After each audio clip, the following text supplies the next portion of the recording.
Hey everybody, welcome to another live stream. It's been about a week. I've been trying to fit them in different days. You don't know when it's going. Either do I. So, we'll get it started here today. Pop out this chat, make it big enough so my older eyes can read it. Here we go, getting there. Give me a second. Which you would think I'd get all this done before the live stream starts, but I can't pop out the chat and change the settings until that happens. So, in fact, that still didn't work. Come on. Settings, no. Why am I having such a problem today? Oh, right here. Big old zoom. Big zoom. We need. But it's not working on this side. All right, I'll deal with it later. Maybe not. Maybe right here. This is good content. All right. Letting everybody file in here. Chat's still tiny. I swear it's trolling me. Anyway. Welcome, everybody. Am I going to box somebody? No. I have no intentions of punching other people. Don't intend on watching people I know punch other people either. So, not 100% against or anything, but it's not kind of my gig. And yeah. So, as you can see, my tank behind me is nice and cloudy. I moved a bunch of stuff, planted some plants, and the clown loaches I moved in, which there's over 40 clown loaches in there, and there was thousands of snails, Malaysian trumpet snails, other types of snails, just from the fish that were living there. It was mostly shrimp and Cyprichromis. So we move in these 40 clown loaches, and they're just digging nonstop. And so I've been doing extra water changes and things like that, and yeah, so that's why it looks so cloudy. I'm gonna keep working on that. We might even hook up a canister filter, but we finally got the 800-gallon moved yesterday, which took all day. We got it plumbed as well, so it can fill and drain water. And even with a forklift and a pallet jack, it's still an all-day event. It was easier than moving it from one building to another. But just moving it, on the other side of a wall in like 20 feet, just with the amount of weight that's there, and you got to level everything again and all of that. So it's it's been a while. It's been a while since I've had to do that big of a move. Now we're just waiting on that thing for, we're just waiting for polishing. And there's not a bunch. There's a few people have been saying, hey, we document that. I have no idea if the person that's going to polish wants to be on camera or anything, and even still, I'm not sure that they also want what do I want to call that? They want to disclose how they do their job, right? Like I don't. Not everybody is always as open as kind of we are typically are of like, here's how you'd start a store, here's how you do this, and they like to protect their livelihood, which is totally understandable. I get that. And so, yeah, so we'll see. We'll see how that goes. Let's see here. Have I seen Lowell's Fish Lab videos? I stumbled upon his channel last week. Have I tried his fish tray? Let me see if I know who we're talking about. And we're looking for, what was it? It was Lowell's Fish Lab. Let's see here. He's got 15K subscribers. And looking for his tray thing. So I haven't played with that tray. I do know that Dean has, I'm pretty sure. And I'm pretty sure Dean's made some suggestions and they've been kind of working on that thing, but I myself haven't played with it enough at all. I've held it in my hands, but Dean's the one's been playing with it. But yeah, exciting to see a project kind of group, not funded, group sourced and kind of getting better in iteration, and maybe something really cool. We'll see. That makes it seem like it's not cool now. It's cool now too.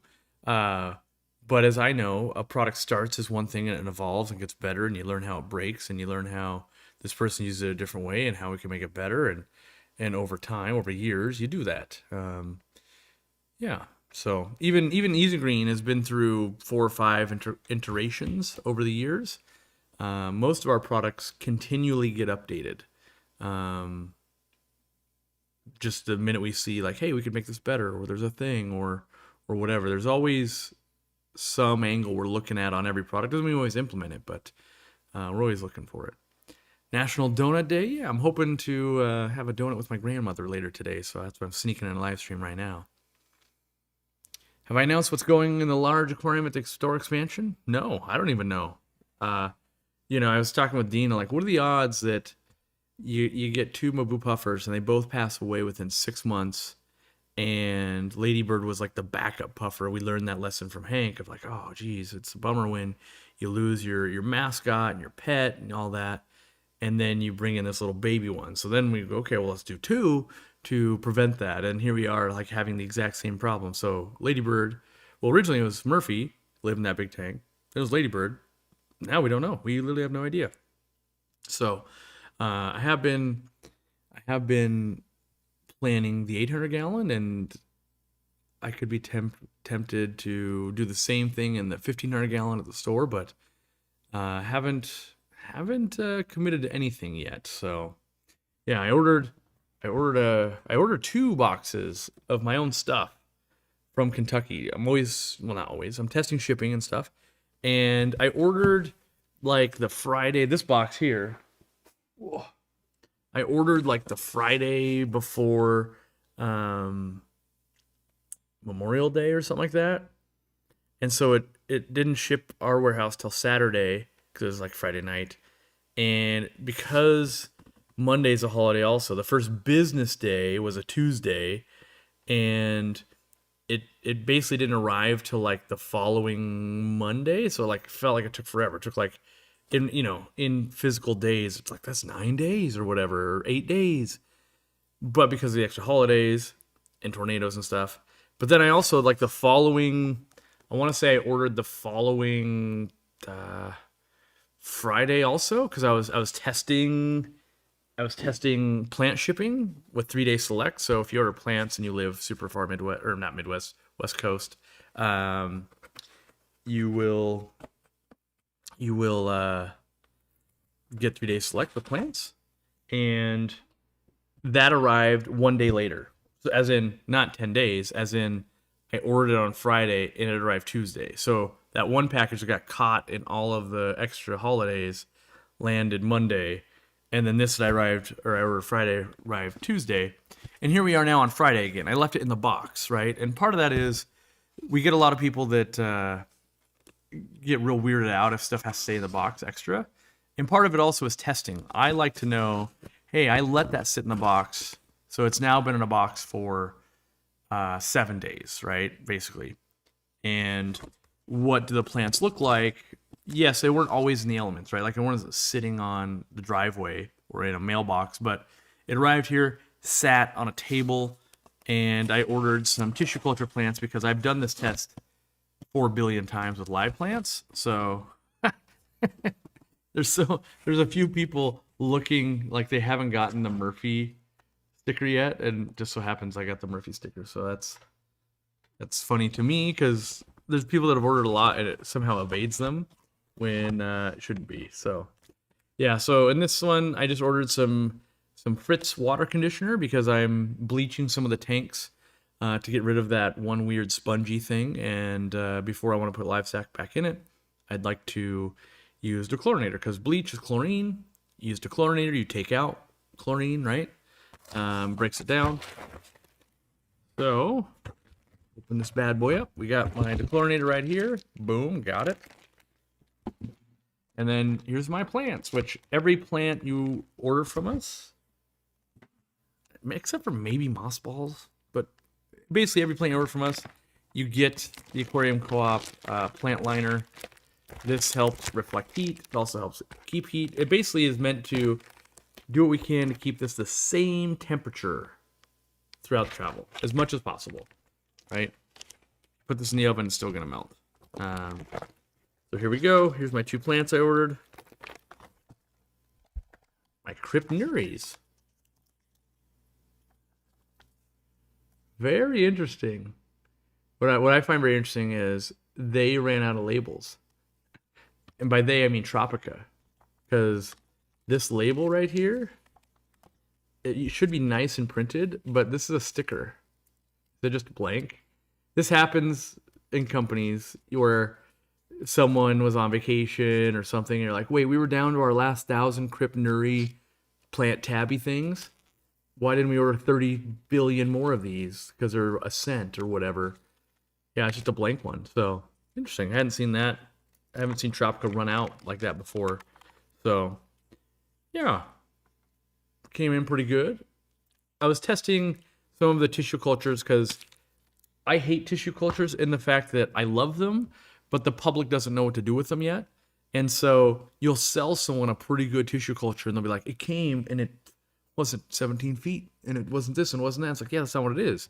The goal of the tissue culture is you get a small plant or a bunch of little small plants. This one probably has 4 or 5 little cryptnuries in there. And no plants, no algae, no nothing like that. So that's the ultimate goal there. Is just like, yeah, it's a sterile plant and that's fine. And you know, they are a little more expensive, but that's what I mean. I can't buy cryptnuri out of the pot, so we could never supply it that way. So that's what's going on there. So they came in, and even though they sat an extra week, or not an extra week, extra 3 days, but a week total in like kind of transity mode, they're doing good. So now I can plant them, and I expect to see some melt back and that kind of stuff, which maybe everyone doesn't know that'll happen. But they're growing immersed just like other plants are, and they'll melt back, especially crypts. Crypts are real melty. So. Do I follow conservation fisheries on Instagram? I love their information and post about native fish. I don't. I follow so few other fish-related things. Like they're there, but following I don't really do. I just don't have time. And so normally when I step away from work, I'm like, okay, not fish stuff. Like what else is going on in the world that is not fish? So that's now I'm kind of blind to a lot of the stuff where. For instance, I was contemplating, like, do I play Magic the Gathering all weekend? I haven't played well, last time I played some Commander with Randy when I was in Kentucky at night. 3 games total, but, or I'm like, oh, I could play Modern Horizons. I could do that. I could play all weekend. And then I was like, I should work. So I'm just going to work. But I did look into it. Where am I at with this? Michael Faulkner hanging out. Fish Tank Barn buying some memberships for people. Thank you. Oh yeah, if you got a chance, I posted on my Facebook. We're 27 reviews away from Easy Green getting 5,000 reviews. And so if you've used Easy Green, think about leaving a review. If like a fifth of you, or not even fifth, 5% of you did that, we would hit it in the next 5 minutes. So. Yeah, let's do a Magic co-op. I'm no Post Malone. I don't think they're knocking on my door, even though I'm local. They're not knocking on my door to do a collab or anything. How often do snails lay eggs? I have no idea. I just see snail clutches of eggs, and I've always had multiple snails, so I've never had like, well, here's a snail. I'm gonna wait and see. Where like with shrimp, I've had very small groups of shrimp where it's like, oh, it's about every 30 days. Same with guppies and other livebearers and stuff like that. So yeah, I don't have a good. I just never studied that part, so I couldn't tell you. Let's see here. Come to the UK soon. Oof. Yeah. And no, trying to travel, trying not to travel. I want to travel, don't have time to travel. Got to nose the grindstone until we finish up all of our projects, which I've been saying for way too long. We've been doing projects for way too long. So, yeah, this early morning stream, or not early. It's not early morning. It's 12:30 my time, but getting a lot more international, which is good. 2 fire eels in the same tank? I've seen it done. Gotta have a big old tank. You're gonna like get those 3-footers. They're like as big as around your arm when you grow them out too. So, I was talking with Dean about that yesterday. About I think I'm gaining a little more wisdom of like big numbers of fish are cool, but the thing that I'm trying to focus myself on is do more of the same fish bring me more enjoyment? So, when you look at like the fish in question, I was looking at was Congo tetras in the 800 gallon. Do I do 50 of them? Do I do 100 of them? And my thought was, I want to see them school. I want a good group of them. That's true. But I don't know that 100 will be any better than 50. It might, but I can always add more. So I'm going to start on the lower end of what I think might look appropriate when they grow out, and then add to it. So Bryson asking about the 2 fire eels says I have a 225 gallon. Yeah, it's going to come down to your personal preference. Me personally, I don't think a 225 is big enough for more than 1 fire eel. And that might be because I've kept some pretty large fire eels. Maybe you have too. But I feel like if you have, you wouldn't be asking this. But I think it's hard to conceptualize a 3-foot long fish that's this big around that eats 12 ounces of food, bloodworms, and stuff like that a day. So, you can say like, well, could I keep 2? Like, yes, you physically could. But do you want this problem all the time? Like, oh, my water's murky and I'm just putting in way too much food and I'm a slave to the maintenance. Yeah, you could do 2. And then maybe real pertinent to this conversation, do you get more enjoyment out of 2? If your goal was to breed them, like, well, that's different. You'd have to have male-female pair. You'd have to, do more than just, can I keep 2? So, yeah. I've seen old videos of extreme wrigglers sinking way too fast compared to vibrobites. Are they better now? No. I'd still say they sink real fast. The interesting thing about a product is you'll have people that will leave a bad review like they don't sink fast enough on the vibrobites. So not every product has to act the same way. In fact, it's probably better that they act different, because there will be people that like, I want slower sinking, and there'll be people like, I need it to sink right away. And where you'll see those big differences, people with sumps and overflows, and I'm trying to get food down to the bottom dwellers versus what's going on up here. There's all that. Jim O'Neill says clickbait. Someone just ban that guy. I have 0 time for shenanigans. Ordered some products.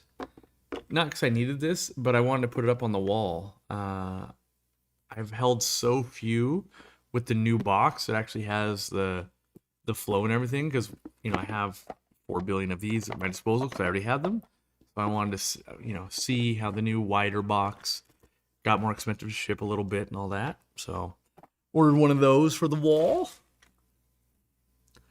Ordered some Fritzyme, which is a very controversial product, in my opinion, because I feel like, what do I want to say about it? I feel like so many beneficial bacteria products are not very beneficial.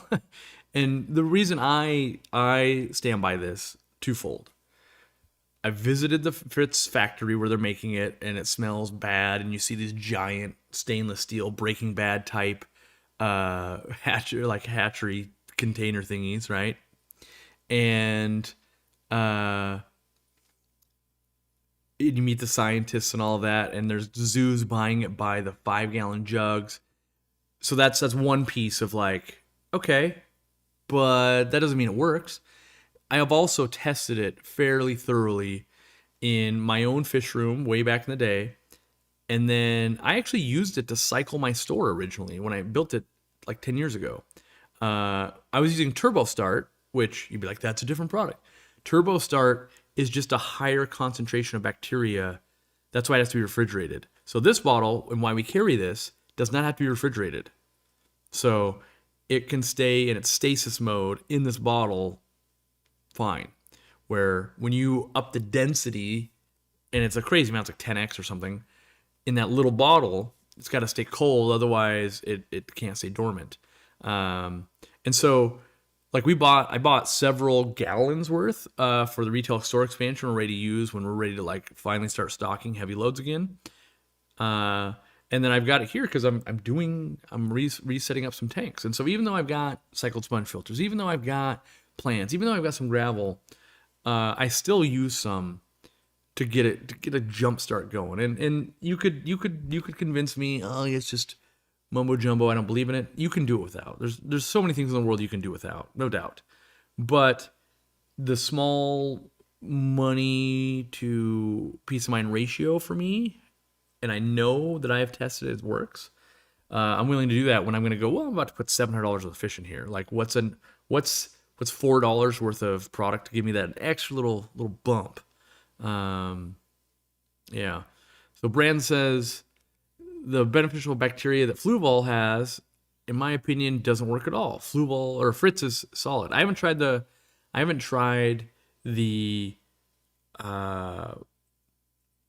Fluval one. I've tested Seachem stability. I did find that to work. I didn't get the Tetra one to work for me. I don't think there's too many other ones I've tested. I've tested a lot of the liquid gravel vac type products, even the ones from Fritz. I don't believe they work. At least in my A/B tests that I was doing, and I did some of them on video. Like Seachem really swore theirs worked, and I did that one on video.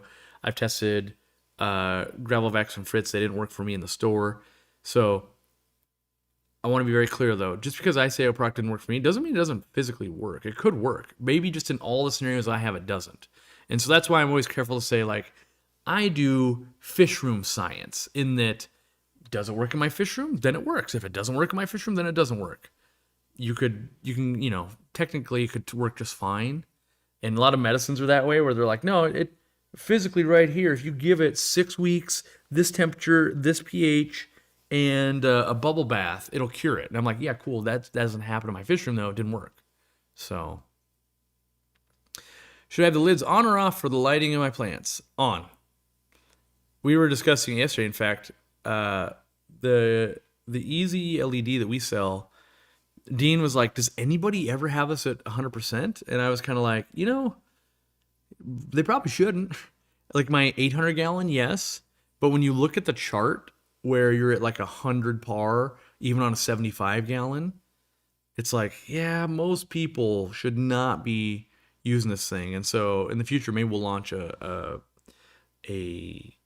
light that puts out less output. Because even this is like, I think we're at 30 or 40% back here on a 150 gallon tank. So got my easy food. My wife stole mine yesterday, so I was trying to get one up on the thing back there, but my wife stole it because we got a bunch of tadpoles in our fountain. So she's feeding the tadpoles because that's what we do around here. We enjoy that nature. Wanted to get my mug. There we go. Open her up.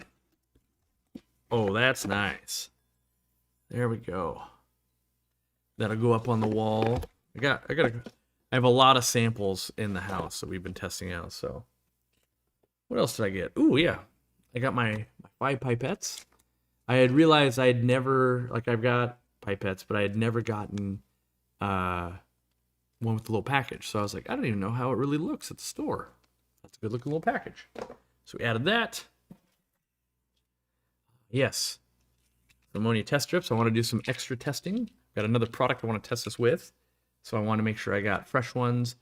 Because I've got probably 4 of these laying around. But the problem I run into is a lot of times test runs don't get an expiration. And I'm like, well, is this one from like 4 years ago? Is this one from like yesterday?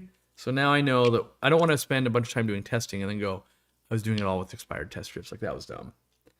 So, can I make an educational video about glowfish? What is CRSPR? No idea. And how the VA is using genetic resequencing to cure diseases like cancer. Genomic therapy would make people GMOs. That'll never happen. That's way above my head.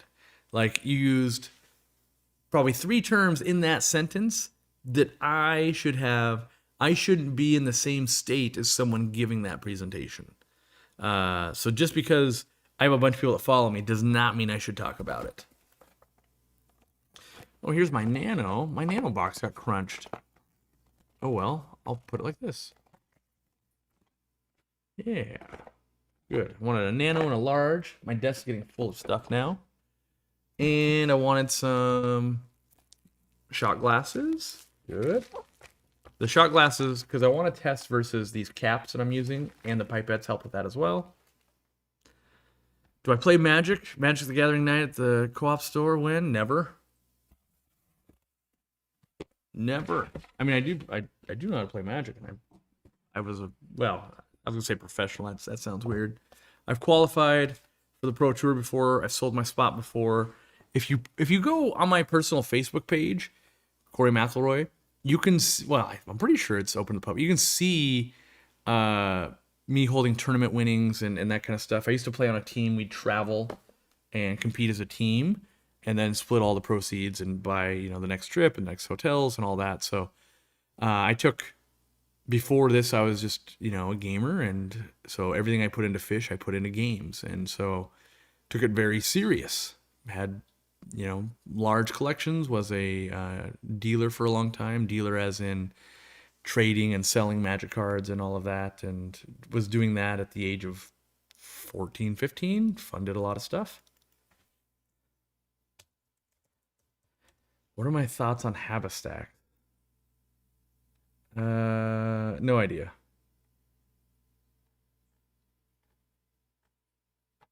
I've seen these things popping up because on a Kickstarter, and to me, it looks like we've 3D printed a plastic column. You can fill this column with gravel, and then you can stick plants in. It's like, cool, we've been doing that for a long time. It's called Wabikusa. Or we've been doing that for even longer. It's called plants on wood or rock. So, am I a big fan of this big plastic thing in the center of my aquarium?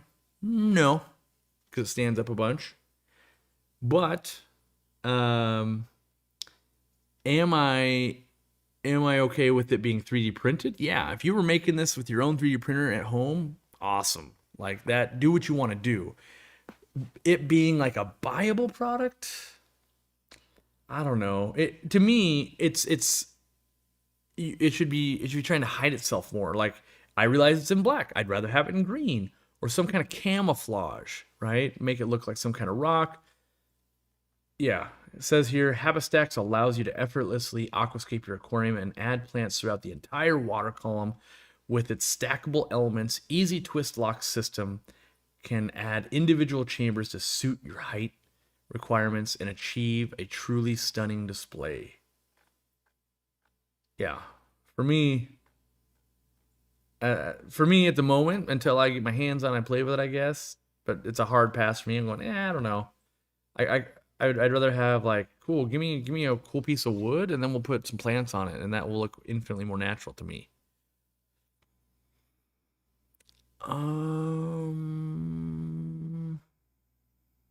Placing an order so I can get my 3-year coin.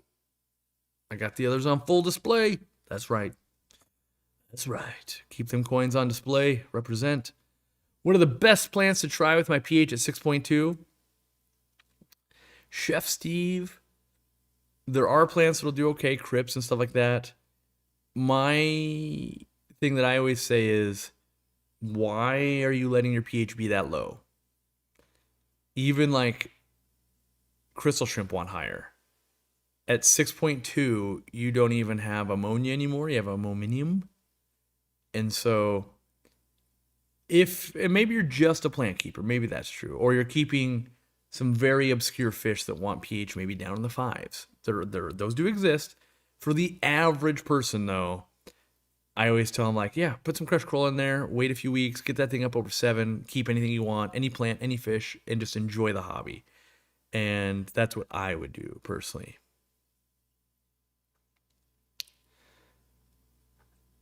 Did I score the co-op deck from Board Pusher? I want one. I do have an Aquarium co-op skateboard, but I got it from our merch partners, AKT.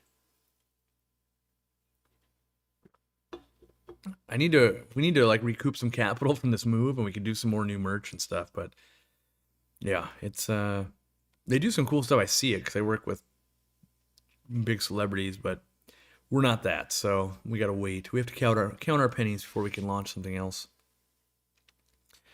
Yeah. Sweet. Got everything I needed. It's a good reason for me to order from my own warehouse to test shipping. So I've just been ordering stuff instead of going to the store to pick it up. Hey, left a message with you guys. I have a couple questions. Will your light melt the top of an acrylic aquarium? Nope. Would heaters melt an acrylic aquarium over time? Shouldn't. Both of those are no. It's pretty. You have to get pretty darn hot to melt and bend acrylic and stuff. I think it's like 600 degrees.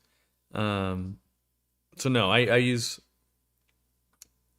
like at the store and that kind of stuff, we use tons of our lights on acrylic tanks and everything. I personally have never run into a point where a heater has melted acrylic.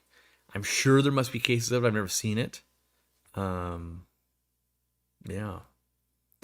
Aquariumcoop air pump, above your tank or below? I think in a perfect world, if everything's just equal and you just can choose, above your tank means you don't have to run a check valve, which doesn't have as much back pressure. So you get a little more air in the tank and it's easier on the pump. But most people will put it down in a cabinet because it's a little bit quieter and stuff like that. So, but like if I had this set up back here, I would probably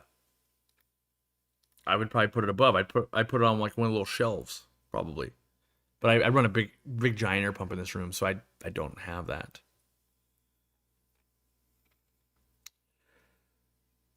My water in Australia is 6.2 from the tap, and I keep discus. Yep. First thing I would do is raise that pH. It's the thing is, I find the lower the pH, the sooner you are to crashing. Right? For me, it would be like I always keep my bank account at $26 because every meal I need is only $20.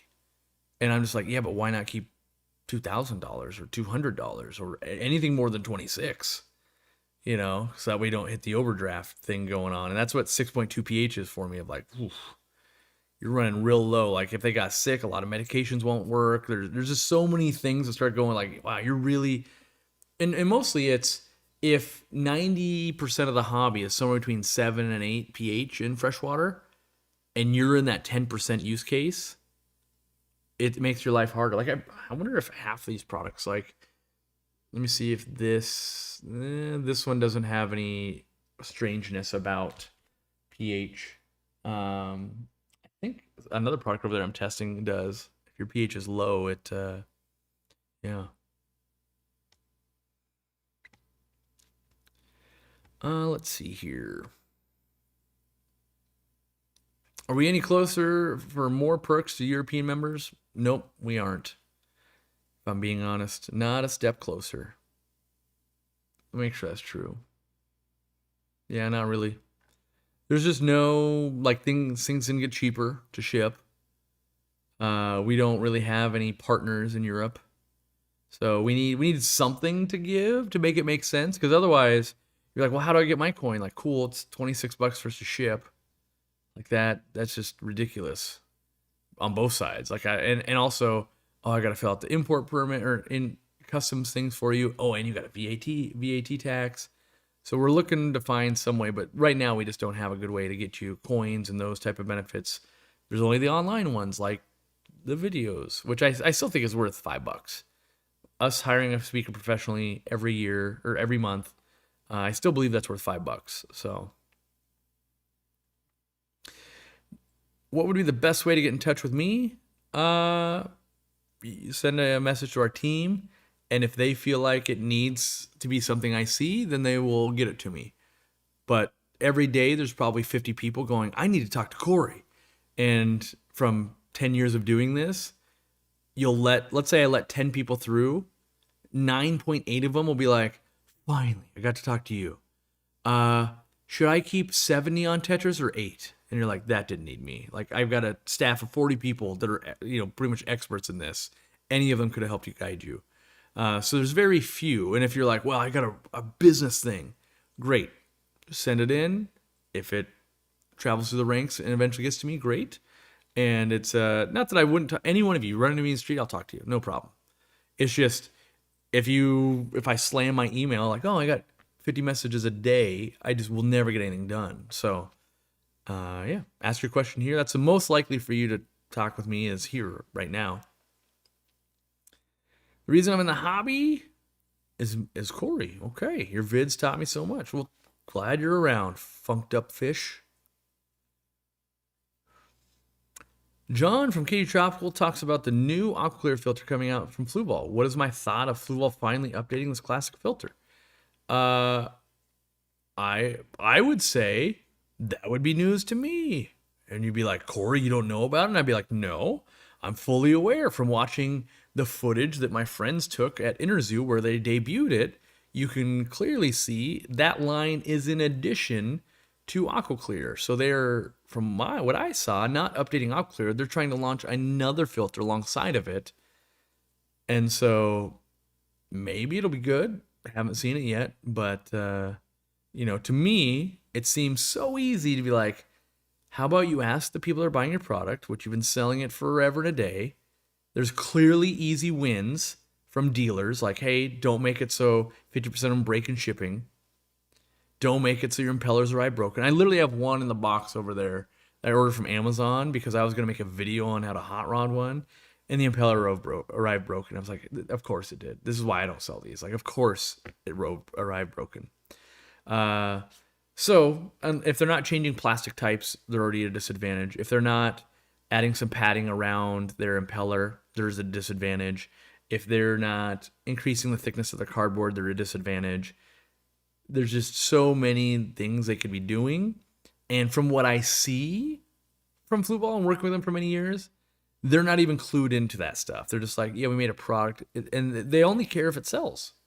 They don't care really about how long it lasts. They don't care about how easy it is to ship. They don't care about, like we used to buy aquarium stuff from them, and 1 out of 3 shipments would be missing products. So, like the Flueball, Flexes, and all those lines.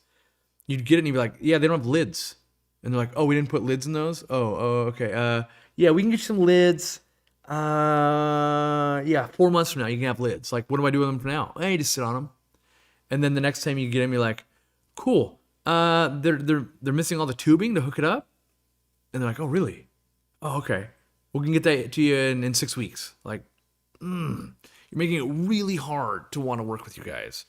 But then 2 out of 3 times, it would just be fine. You're like, yeah, okay, good. Yeah, we can do this. But 1 out of 3, just sitting on stuff. Like, oof. Rough. Am I doing any summer tubbing yet? Not yet. I want to. Randy's driving to Kentucky, and he and his boys stopped off at the Great Salt Lakes, and they were showing brine shrimp and everything. I was like, I need to do that this summer. I kind of want to go and get like a scoop of live wild brine shrimp, bring it back, and set up a pond here for them, which I fully realize you could just collect eggs or buy eggs and do that. But I find it hilarious that I could make a video of like, I'm out catching brine shrimp in the wild and I brought them home and look what I'm doing. And it's like a satire video for me. So I'll find it hilarious. Can we get an official Aquariumcoop shelf for display for the local fish store that have products displayed properly? That is an ultimate goal at some point. We're working on what's called a shelf talker right now, and we actually have it in the stuff that I work on to build out a really, really cool display with LED displays where we can play basically video we make about products and do all of that and find a way to go, okay, well, we need to buy $200,000 worth of these. They now get to less than, oh my gosh, that's way too expensive price. And then find out at what level do we need to sell these to a store, or at what level have they bought from us and we could give one to them. I don't know all those things yet because we haven't gone down that whole rabbit hole. But the goal would be, and I actually, if you look over here, there's actually some room. And part of it is to start testing a product like that and getting it so that yeah, this would look fairly good. It's fairly moldable and everything, in that you could change the product sizes and change the arrangement. But yes, we do see that as a need, and it would be a very good thing, we think. So it is on the list, and we haven't started ordering prototypes because each prototype is probably like, okay, that's a $3,000 to test one. Yeah, we need to change this one. Okay, it's $3,000 more. Like, ooh, and again and again and again. But then maybe $20,000-$30,000 later, we got a really good system that we can order a whole container worth and start getting them into stores. That would be, hopefully in the next couple of years we pull that off, because that's a project that like doesn't make you money. Kind of like these caps don't make me money, right? In that they do make the product better, I think, long term. I have more caps in here. Yeah, I've got some other test caps here, different colors and things. We'll be having ours go green. These fit different. So, like, an interesting thing, right? Like these bottle heads and stuff that we're doing, or like maybe this is a better example here. This like we add the pump heads. That's all us, right? Like, that's not Fritz. We add so we pay for the bag, we pay for the pump head, we pay the employee to put them together for us. We're doing all of that just because we think that you should have an easy way to dose products that we sell for the most part, and this is one that you dose very frequently. And so yeah, like, they provide you with a dripper cap, but in my opinion, it's 2 drops per gallon, and when you're buying this much, you're not really doing that. Or it could be 1 milliliter per 10 gallons, like an Easy Green. Well, this cap right here, guess what? It fits this product. So we get one of these kind of made in our mold. It's the same as this clear one. But what's the difference? Like, oh, those caps are different size.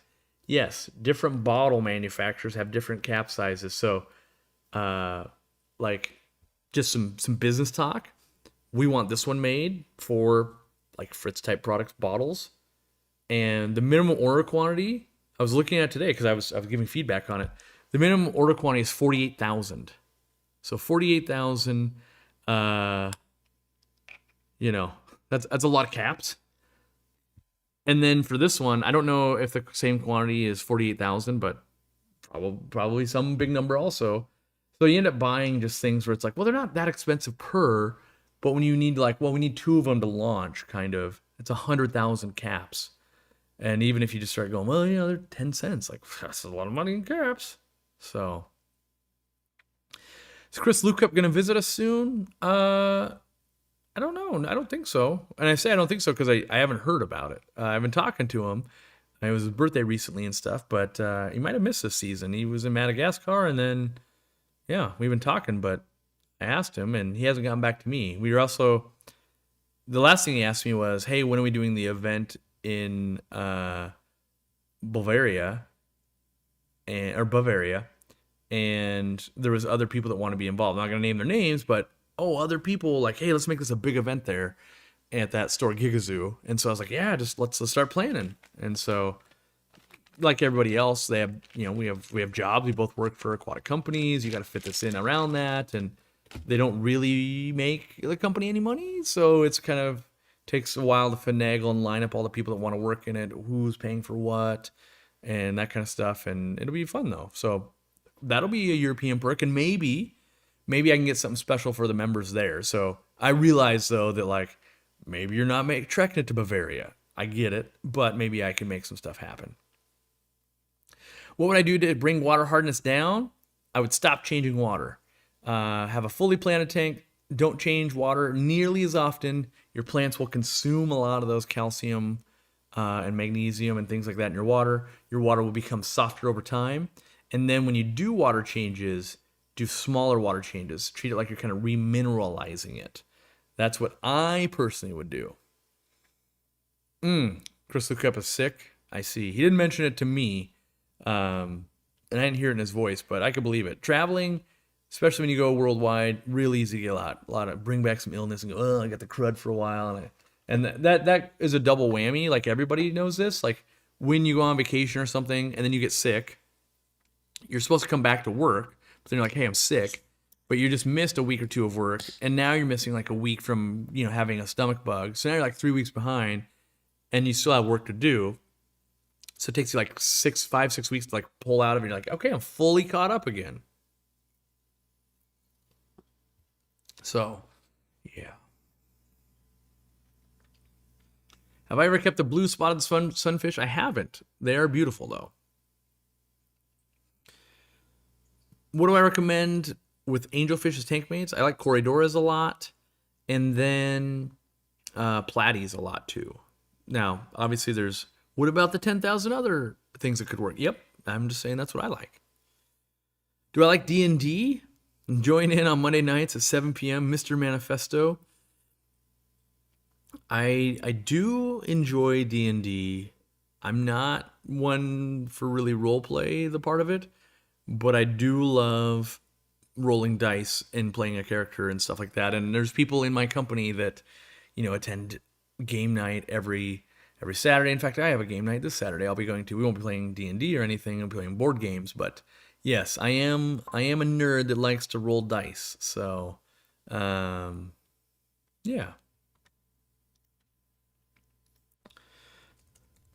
I've got people at work messaging me. Like, they have no idea that I'm live streaming in the middle of the day. So to them, it's just, it is what it is. There's a new warehouse in Kentucky. You better believe it. There is. Yep. We ship everything out from Kentucky now. How do I like the water in Kentucky compared to the Washington water with our plants in the new warehouse? Anything I had to do when we got there? I think the water is better. So it's at about 6.8 pH and lots of minerals in the water. So that's just kind of good because that's closer to what the farms are running. But there was chloramine. So we installed like a $7,000 system to scrub out all the chloramine before they would go into the auto water fill tanks. And this might be a good example. Now that I have aquariums behind me again, I can kind of show you guys like how would that system work. Well, it's set to go on a timer, and because all the tanks are drilled and they overflow water and everything, like with my phone and automatically, we have iPads and stuff installed at the warehouse, but I can start a water change anytime. You'll end up hearing it for a while, but we'll do like a 3-minute water change here just to do it. So I got to find the right app, the Recavio app, and the 125 here. Make sure I don't show anything. Yeah, I'll block that in case you can hack into my account. But I just got my tanks there.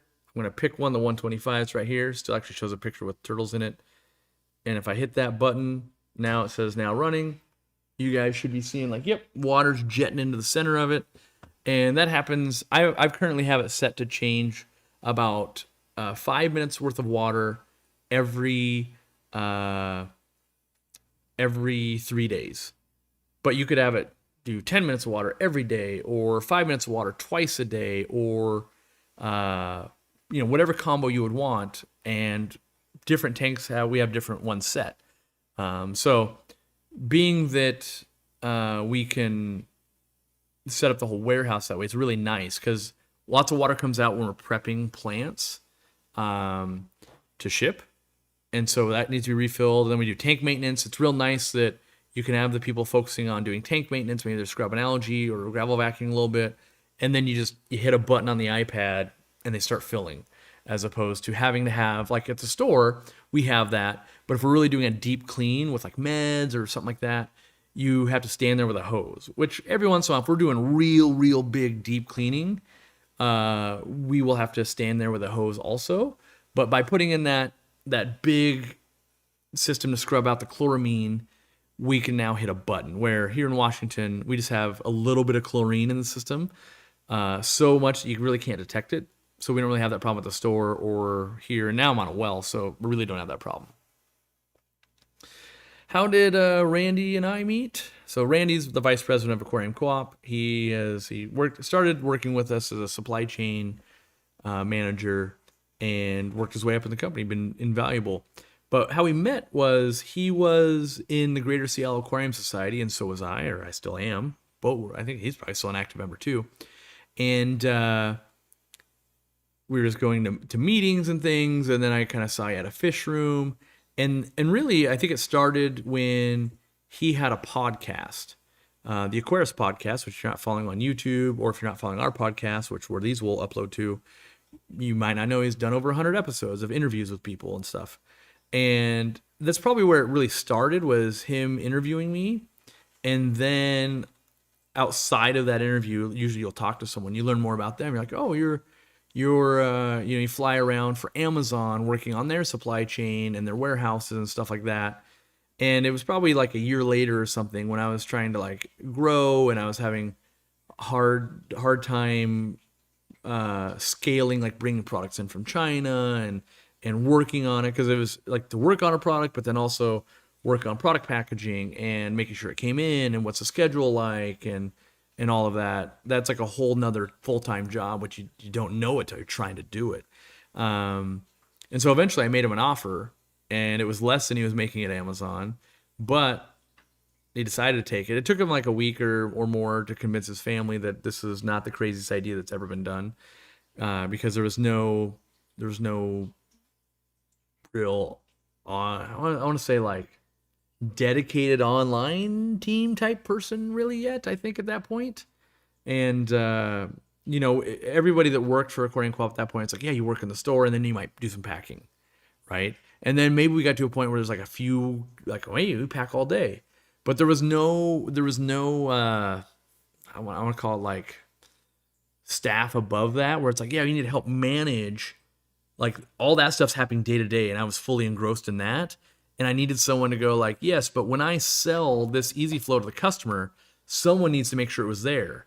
And even that, it was like, someone needs to track down Fluval because they're tripping, and we haven't had heaters in 4 months. Like, fly out there, figure something out, make this happen. And so he came on. He's been a huge benefit. And he actually shaped my philosophy for my company. And that was, if I find somebody that has, like Randy has a master's in supply chain management and everything. When I find somebody who's been a high level performer in another company and they maintain a fish room for many years, those two skill sets tend to go together very well at Aquariumcoop. Like Irene's got has a bunch of fish tanks and was an electrical engineer and worked for a high-end company. And so when I find these people that are both excelling in their work and also excelling with nature and animals and the fish room stuff, when they get to align those two things into a common goal, they tend to thrive. And so that's been very beneficial. So, that's how we met. And I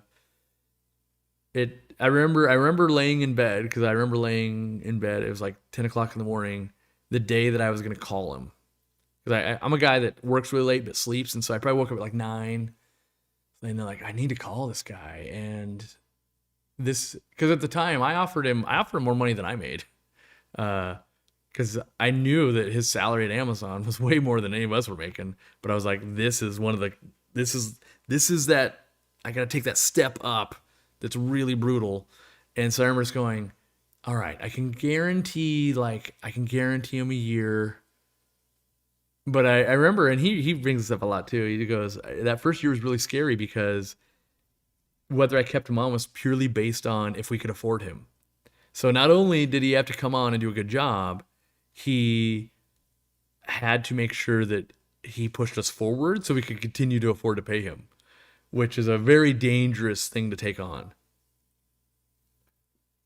Because what if I did bad decisions and he's doing his job, we can't afford him, right? It wasn't like we had all this money, we can afford you no matter what we do. It was like very much so. And we're still that way a lot, actually.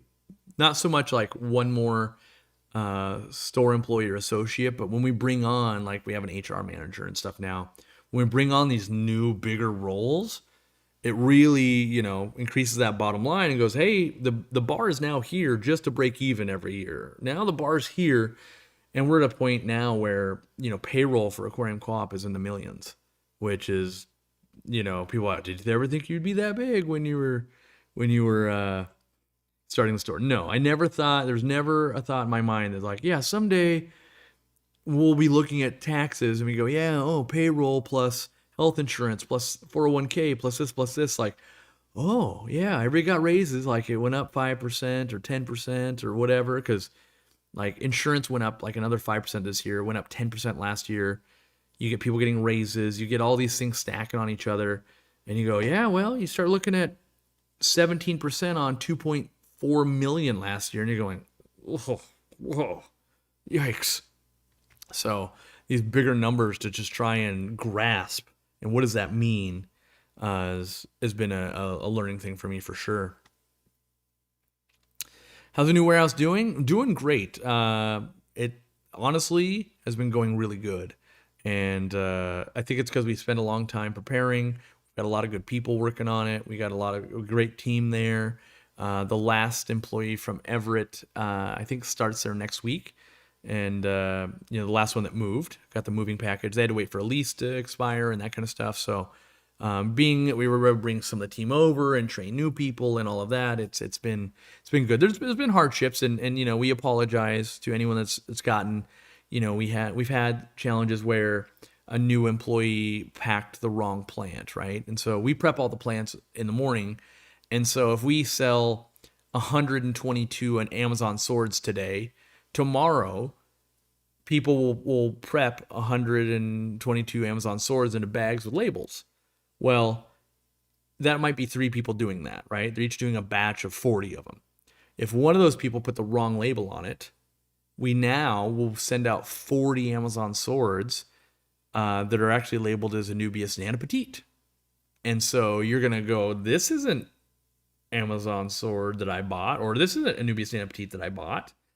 And then we'll have to reship it to you, and we have to go, well, who made the mistake? And it's not like they get punished. We go, how did we make the mistake? Like, we have custom printers and software we do that prints the labels. And if we follow the process, it should be like, you're working on this. You have to scan the tank. You have to scan the label.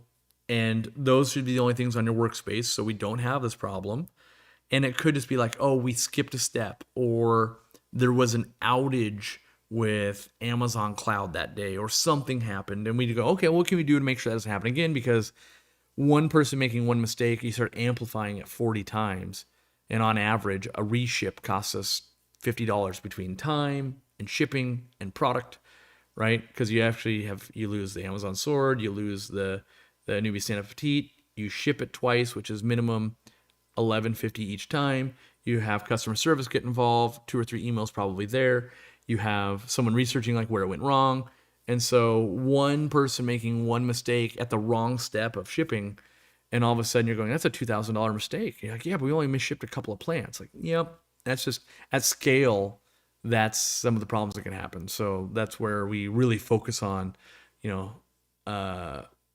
slow is smooth and smooth is fast. Like, yep, we double check everything before we, some work that I could do, and it happens all the time. Corey made a change on the website, is affecting thousands of people. Customer service, like Nirvana Aquatics in here, customer service now feeling the brunt of Corey's mistake. And it's like, oh, I'm so sorry. That was not intentional. I will try to make sure that can't happen again.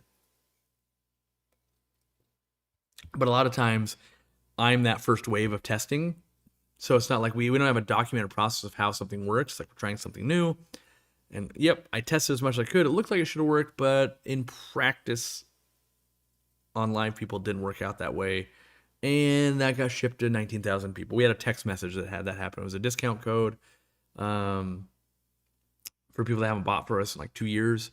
And for whatever reason, the discount codes work, but no one can get them to work. I can get them to work, but no one else can get them to work. So it was, sending that out to 19,000 people, like, oof, I'm sorry, customer service. Yeah.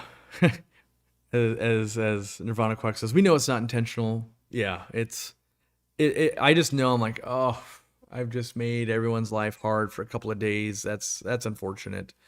But I triple check before I do it. So at least then I go, well, I know I couldn't have prevented it. And it actually was the app's fault that we were using to do it. So that is what that is, but oh well. How low of a temp can cherry shrimp go? In my experience, they can go down to high 20s.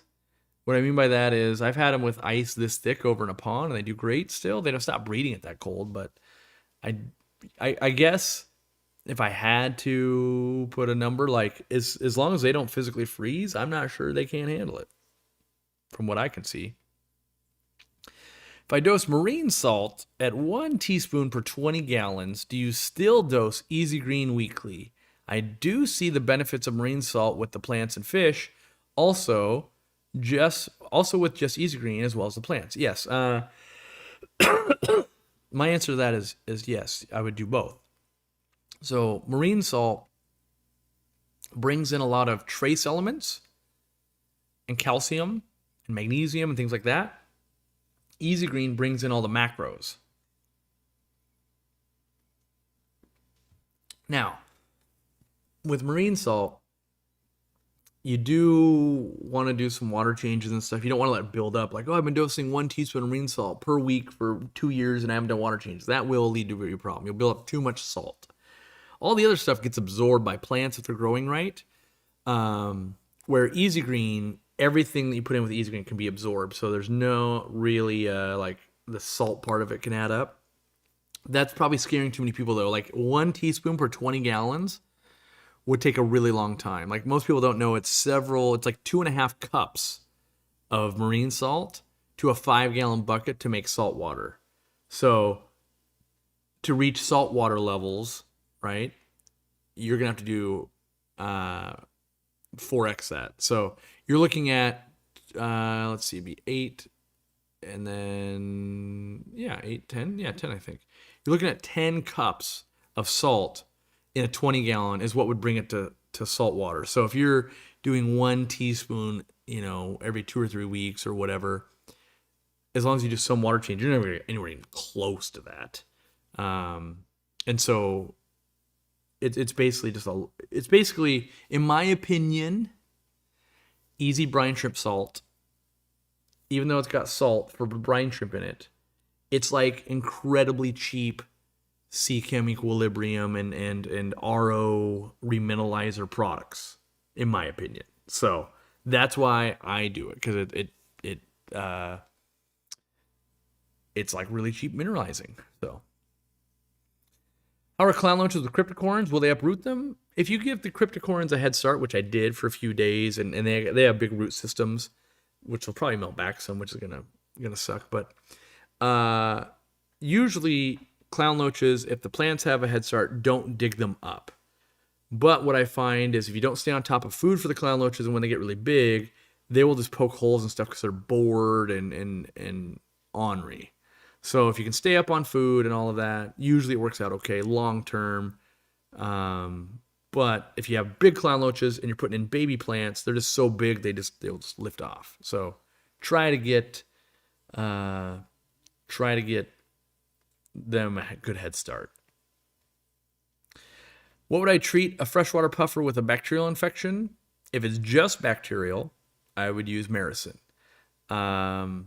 If it looks like it could be fungal, like there's some stuff on it and it's like red and inflamed, I do Icex and Maricin at the same time.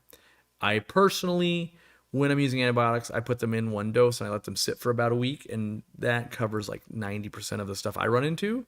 With really bad stuff, I'm changing a lot of water and redosing very frequently, but I find that brings a lot of stress on the fish also, so I'm not sure that's strictly better.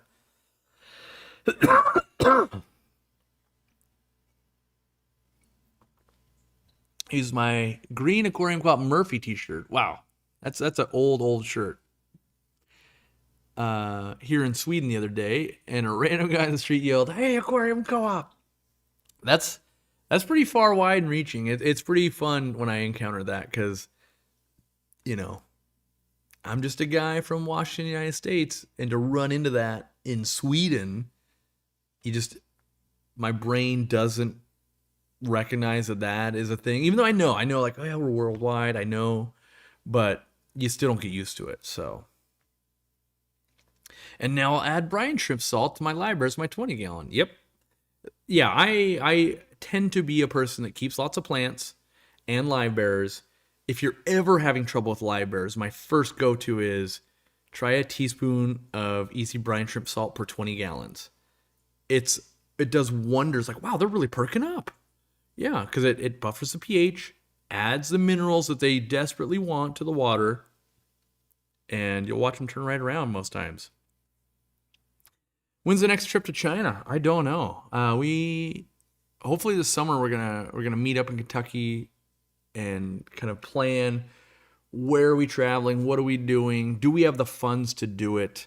If you guys are on the fence, place an order. It just we're still, we're okay. We've got lots of inventory, so that's a good spot to be. But cash flow, we're still paying out extra severances and all of that kind of stuff, and we still have 2 warehouses, even though they're not fully staffed anymore. We still have a warehouse here in Washington that, until it finds a new tenant, it's still an extra $11,000 going out the door with no benefit every month until we can find a new tenant.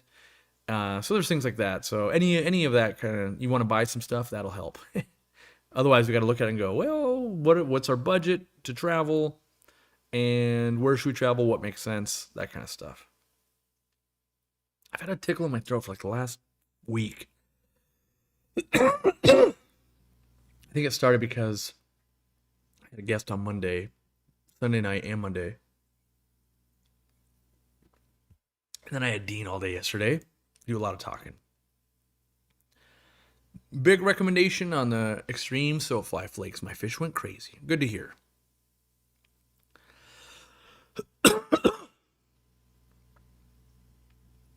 Would a background for an aquarium mess up acrylic? That's hard to answer. It can, but probably not.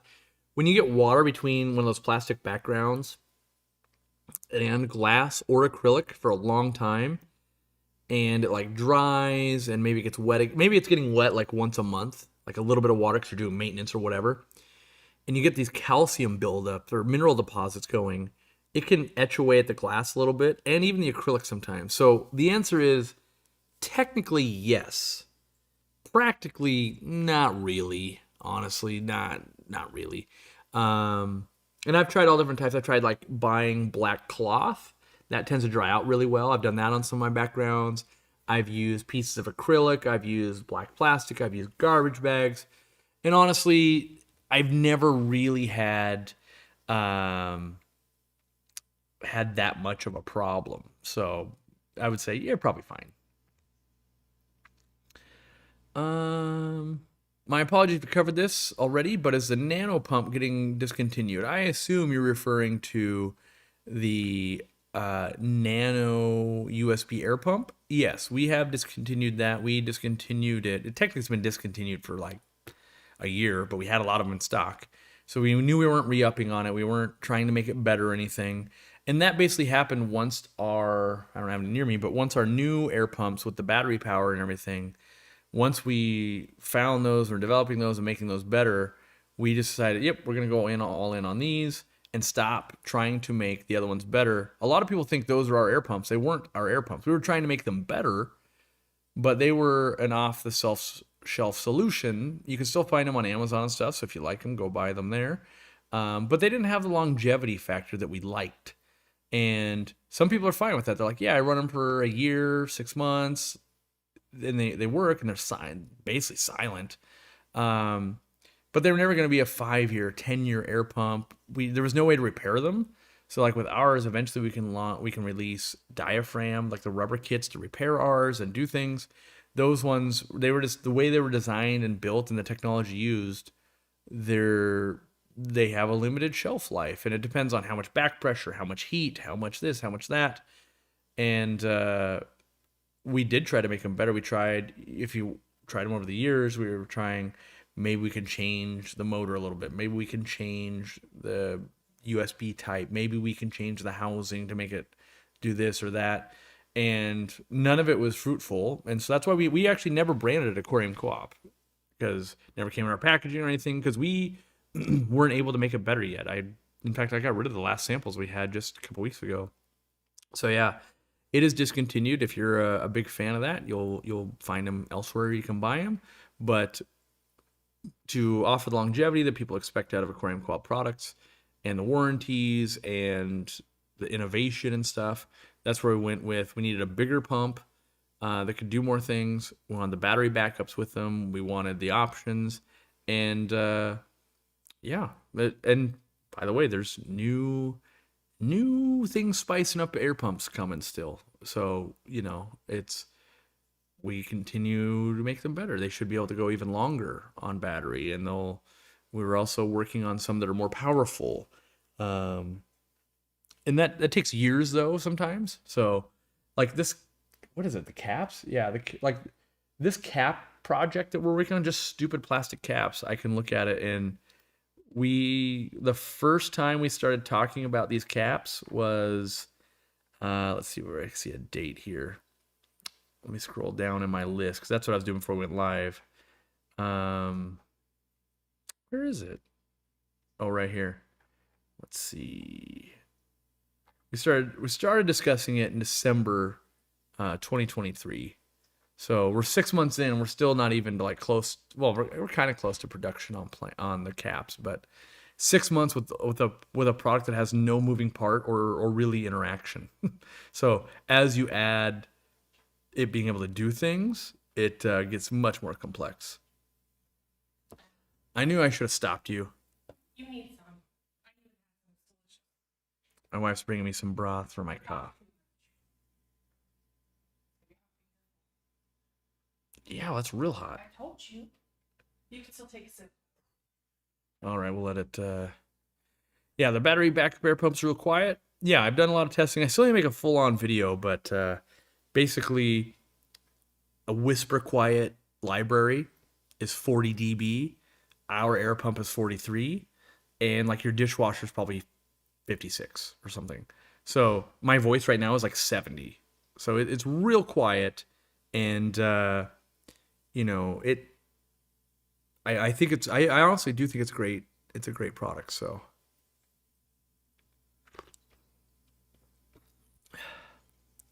Yeah, Sarah Woodring says, more improvements in your phone. You're trying to bankrupt me. I finally counted my stash yesterday. I have 8 of them. We get that feedback a lot, and that honestly is how you get companies like Fluval and Tetra and Eheim. People get angry when they buy a product and then it gets better 5 months later. That is the surefire way to never get an improvement of like, oh, we get backlash when we make it better. We just know, like, look, you can, glass is half full, glass is half empty. You bought 8 products, they're working really good for you and you like them. And if you ever need more, they will be better than the version you have now. Or they could never get better. So it's like, while it's not optimal, we get the same pushback from our dealers or our wholesale stores too. They're going, hey, but now I've got these ones in stock and you brought out new ones. It's like, would you rather our products never get better?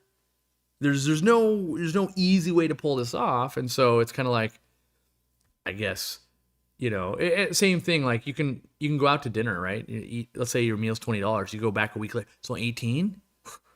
I overpaid last week. Like, well, did you enjoy it last week? Like, it was fine. Be happy is cheaper now. Like that's the way the world works. And I'm not calling you out specifically, Sarah. I'm using an example. I've met you in person. I know we talk back and forth, on Facebook and stuff. And so the good news is things will continually get better. We try to improve them. This is a great looking cup I got here. See, this is one of the samples I've had put through the dishwasher 4 billion times. That's why I needed a brand new one that I could put up on the wall. Is the Aquariumcoop a bigger company than Brightwell? I honestly have no idea. Sometimes companies are sneaky and like, whoa, you guys are doing a crazy amount of revenue. And then sometimes you meet companies that you're like, they must be huge. And I'll talk with their CEO and I'm like, oh, we're bigger than you. I had no idea. And just because you're bigger than another company or anything doesn't mean, like, you might have a company that like they're smaller than us, but they're very niche. So like, let's say all they did was plants, but they're like $2 million less revenue than we do. Like, they are a titan in plants compared to us because our revenue is made up of all of these categories, right? So I hoard them because we're in hurricane country. The old model can stay in the stash. Yeah. Mostly we're trying to, like, here's an example. We're not doing it with this product because I don't think it matters as much. This already lasts 6+ months before we recharge. But The goal is we're working on maximizing the space like inside of a housing. So when we open up this product, if there's like, hey, we've done the math, and if you can make a battery fit this as a mold, if we can get 12% more battery in there, and we pay to upgrade the battery to a slightly more efficient battery, if this could now go 9 months between recharging, like that's just a win. And our goal is to not charge you guys anymore, by the way. If it was like, yeah, we can make it go 9 months now, right? That sounds great. But if the price went up, that's not necessarily a win. So we plan to bring these we plan to bring these things to you without upping the price. Why is my Aquariumcoop mug bigger than your mug? You probably have an older mug. I've got plenty of those too. The current mug that we sell should be right here, right?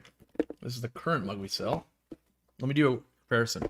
I've got mugs in different shades. I've got them in different, let me compare. These two are literally the same.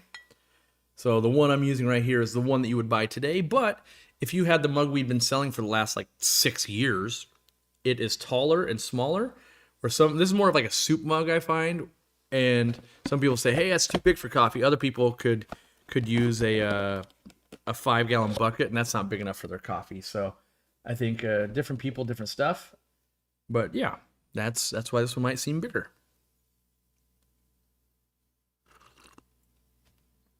I still want an auto feeder that doesn't need Scotch tape for nano fry food.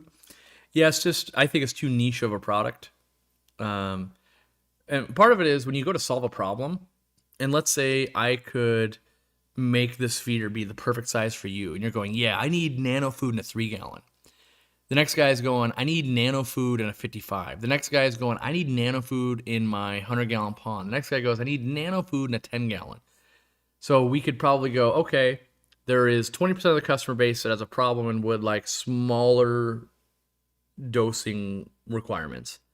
But of those, if we made another model, it would still only handle 40% of them.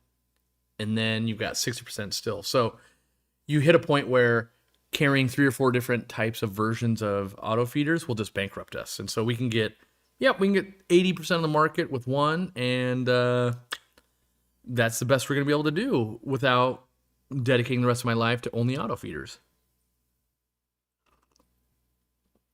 Any plans for Canadian partner stores? The only one we currently have is April's Aquariums. What the difficulty is, it's very laborious and problematic to implement international partner stores in Canada. You've got tax issues, wholesale permit issues, importing issues, tax issues, all of that.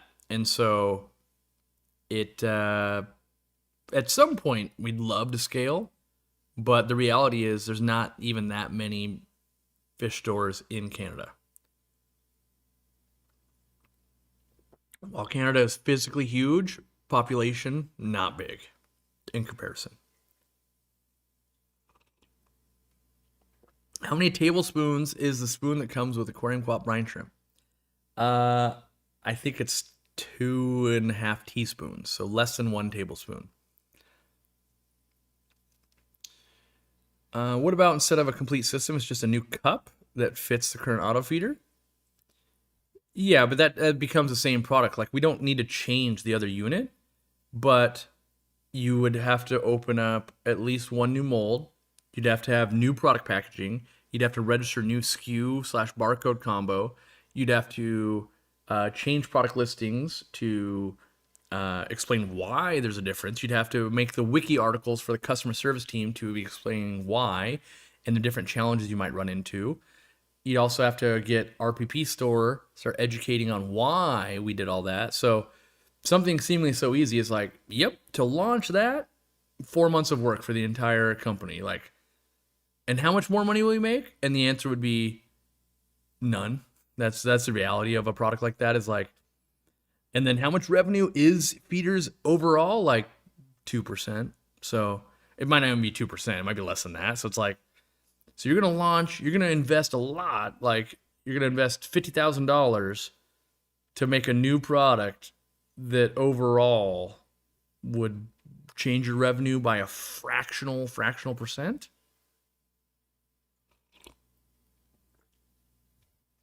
Whereas, for instance, a bigger demographic of people having a problem, there are more people that want a bigger hopper than want a smaller amount of food to come out.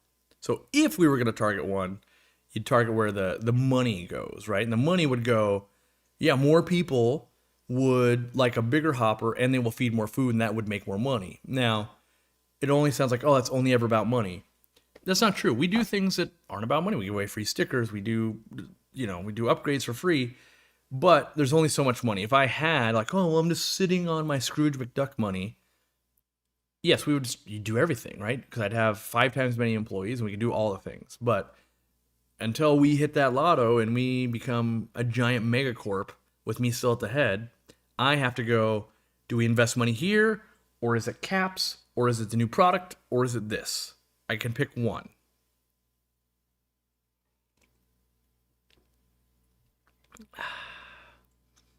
I really loved your downsizing video from a few weeks ago. It made me change the way I view all my hobbies. Time really is the biggest resource we all have. Yes, I have found that as I was younger, it definitely had lots of time, not very much money, especially like school, right? And then you go to college, and then you're getting your first jobs, and yeah. And then as your income rises, the time never changes. So you're just like, I have less time.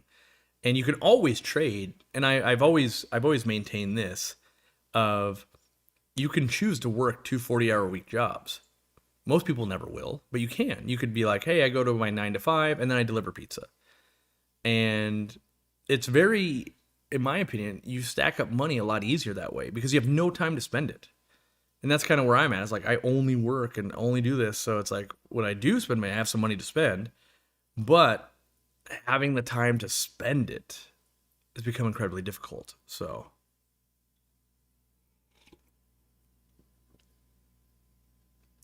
obviously working on balance.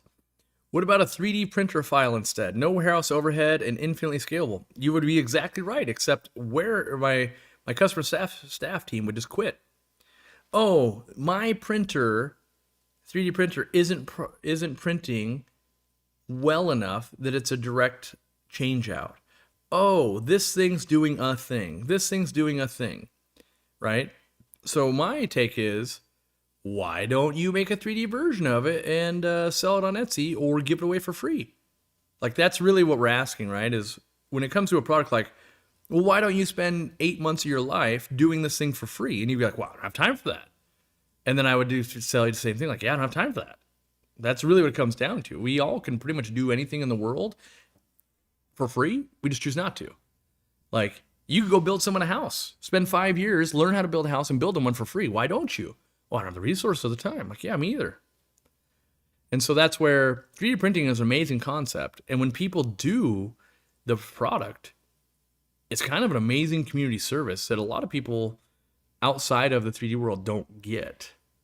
And so, it's still like and it would be exponentially harder for me to try and make a 3D file because I don't even know how to do it than it would be to work with a team in China to make the product normally, because I'm used to that process. So, but by all means, if someone wants to do that, put it out there, put it on our forum, do this, do that. But just know we aren't going to offer customer service help on it because, like, I don't know how to calibrate your 3D printer.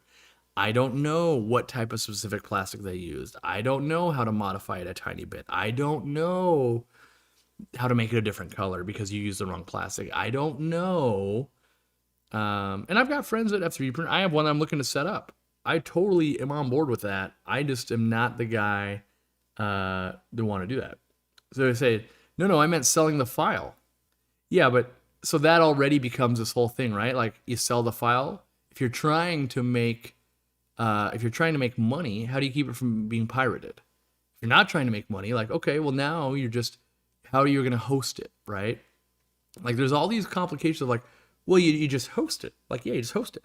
Like, yeah, but there's limits like on Google Drive and these things. Like, everything costs money in the business world. So it's like, well, you just do a thing. Like, yeah, just doing a thing. Even if I just like I literally, okay, here's an example. I literally mentioned this in one live stream. I don't make this product, I don't do anything. Customer service for days. Corey, I need the link. Customers want to know specifically which Anker charger you used in the live stream that you recommended. Even though there's basically only one, you go to Amazon and you look for it, you can find it. But even just me mentioning a product spins up the company in some way that will make us no money, but will cost us money. And we realize that that's part of what we do. We go, hey, Corey talked about a thing. We want to provide you with that thing. We're trying to help you. That was our goal. But even something that's not even thought about trying to make money costs us money. So we build that into customer service. That's great. And it's fine. We're just not going out of our way to go, can you advise me on a thing that you don't really know anything about and your team knows nothing about? Yeah, we don't. So how's the Aquariumcoop R&D food coming? Terribly. I have the latest batch of a brine shrimp flake over there. I don't like it. Don't like it. I do have another food over there that I do like, so that's good. Not the flake food, though. So it's one of those. And I've got another food over there. In fact, I'll show you.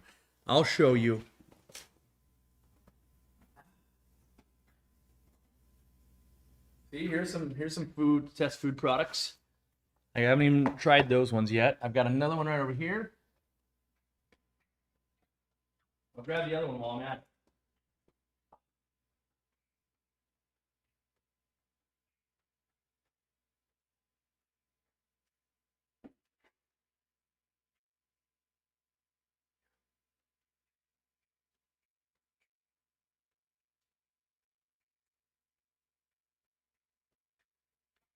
Here's foods that got delivered to me this week.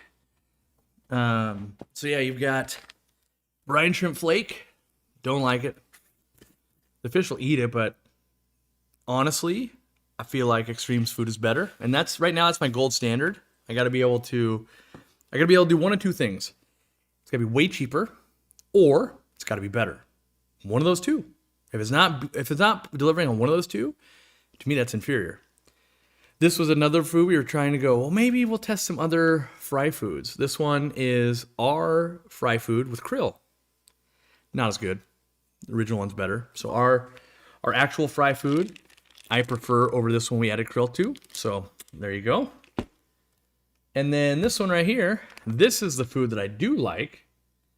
It's a 55% protein baby fish feed, which I'm not going to tell you exactly what it is because that would defeat the whole purpose. But been testing it, been liking it.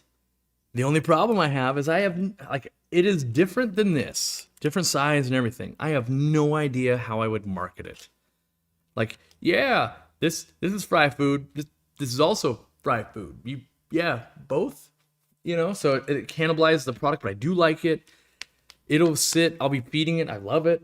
I just have to figure out, I'll feed some of it. Well, they won't eat it. They're too big fish for it.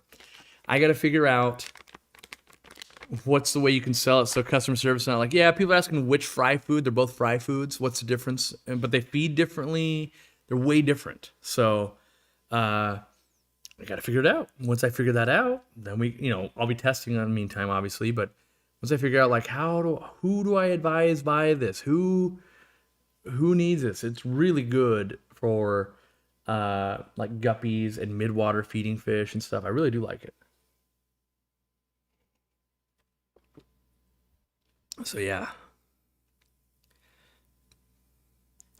you have to love the way he mentions the product and then things explode. Then he brings out 2 test products.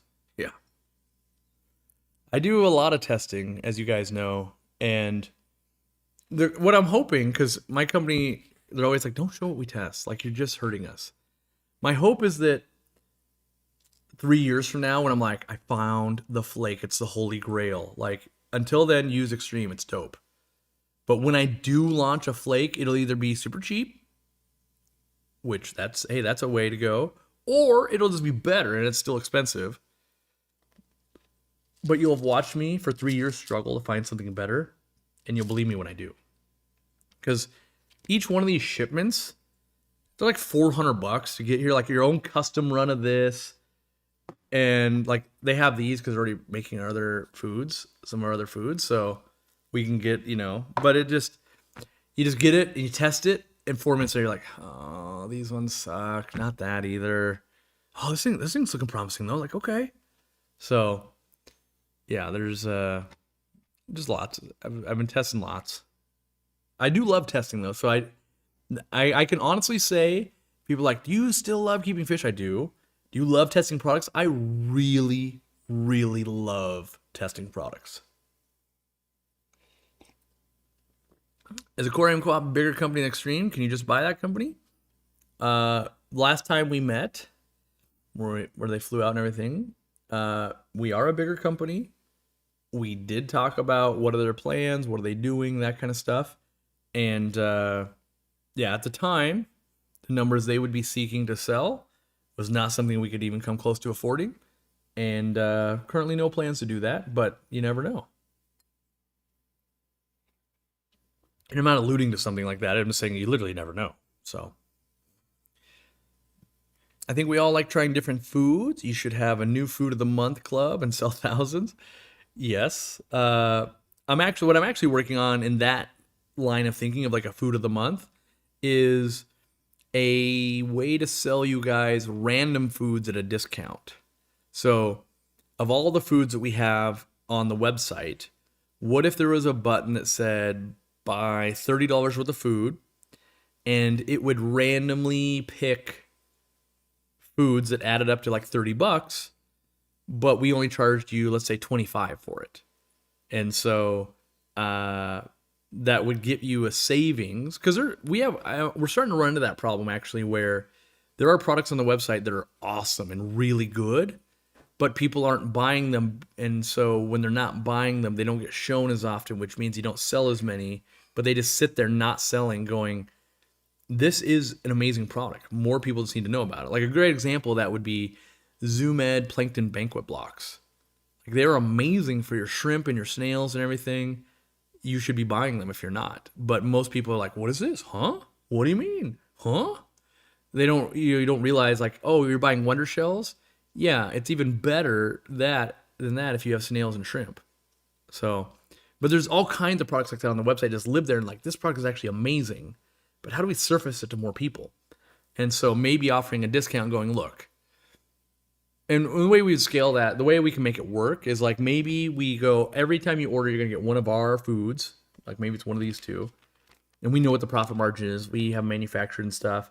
But then also it's like, oh, you're going to get a Hikari food, an extreme food, and another food, and another food. And you can try all those things out. And then maybe you'll find new things that you like. Yeah. And you save a little bit of money. So that way, even if you're like, my fish didn't like that one. Okay. Good. You basically got it for free, but they eat the other ones, Oh, you've never tried our pasture food before? Great. Now you got the random sample. And it's not a sample, it's a full size, but I'm like, now you got the random product. Give it a try.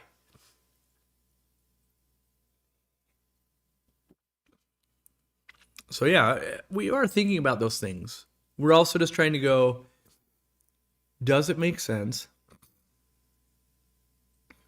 My nose is running now. I'm drinking broth. Does it make sense? Are we just giving away too much profit? Because there's all these problems of like, well, if I give people like 25% off the food, we're not making very much, and then we give them free shipping. Like that's not great. Oh, and then they bought plants, and they got a 10% discount on top of that. Oh, and they're a YouTube member. Oh, and they left a review, and it's winter, so there's a heat pack. It's like, oh, we're just actually not making money. Things are leaving the warehouse, but we don't make money. So we have to be careful and really analyze and go, well, you stack too many good things, and it's fine. But if you like, oh, I bought 5 sponge filters and I bought food, like that works, right? It's just sometimes just going, oh, well, hindsight can be 20/20 sometimes.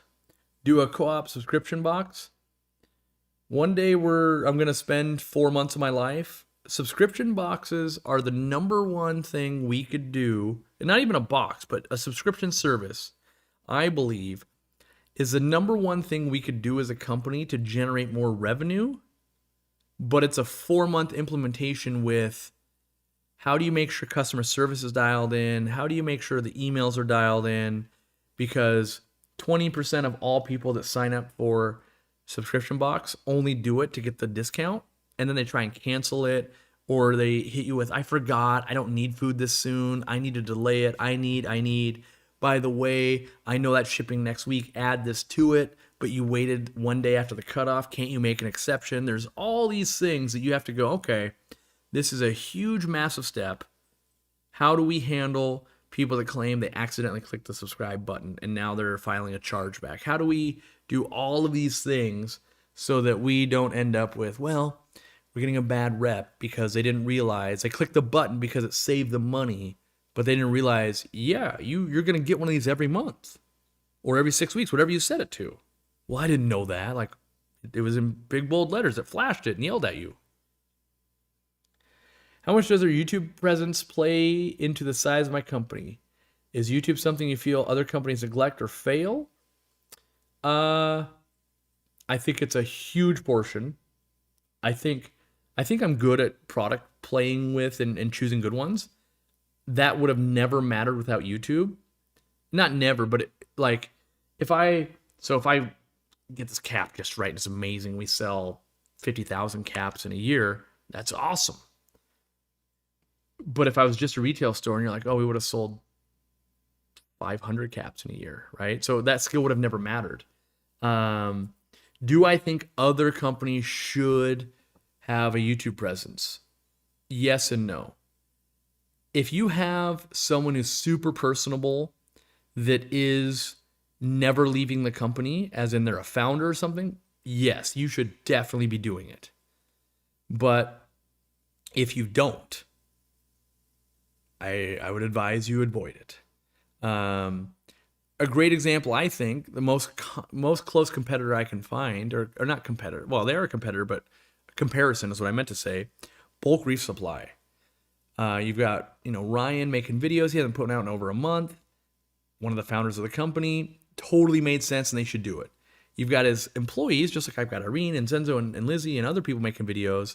That's never just as successful. And, some have been here 2, 3, 4, 5 years, but I've been here 12, right? And in 5 years from now, I'll still be here. You don't want to build up a talent and then they leave. And you're like, what do we do now?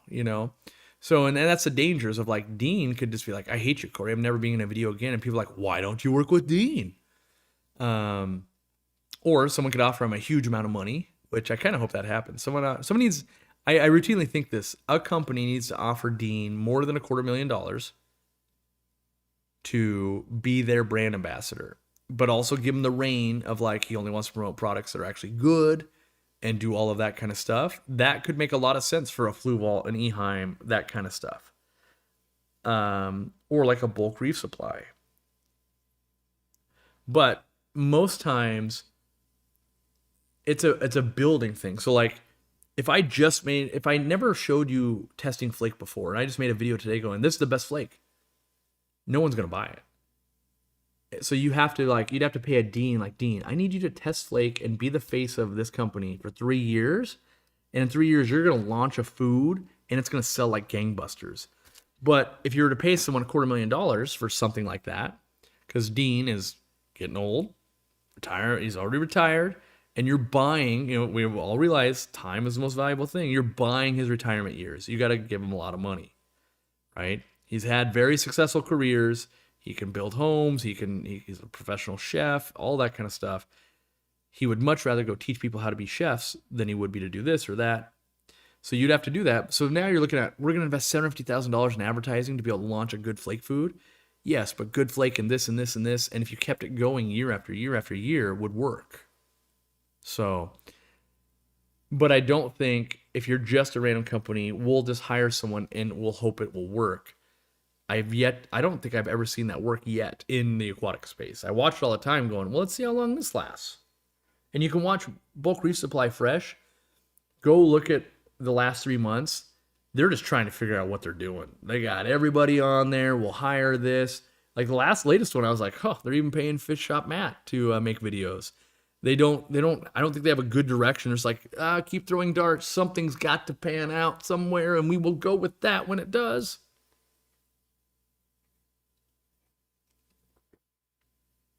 And also, I hired 2 YouTubers that, Irene has 250,000 subscribers. Zenzo has 100,000. Randy had a podcast. We've got 2 channels. Like, I've done it and it hasn't worked out. And I found these people are amazing in my company, very professional, very good at what they do. And if they can't stand in for me as a lead singer, the odds of other companies finding it is hard. I will be shocked when they do. I'll be like, wow, they've cracked the code that I could never crack. I'm starting a new aquarium and I just tested the water and it shows 0 buffer. What does that mean? It means you don't have any KH, which means you're out of money in the bank. So the minute you feed your fish and they start pooping, your pH is going to go down a little bit. And every time you do that, it's going to go down.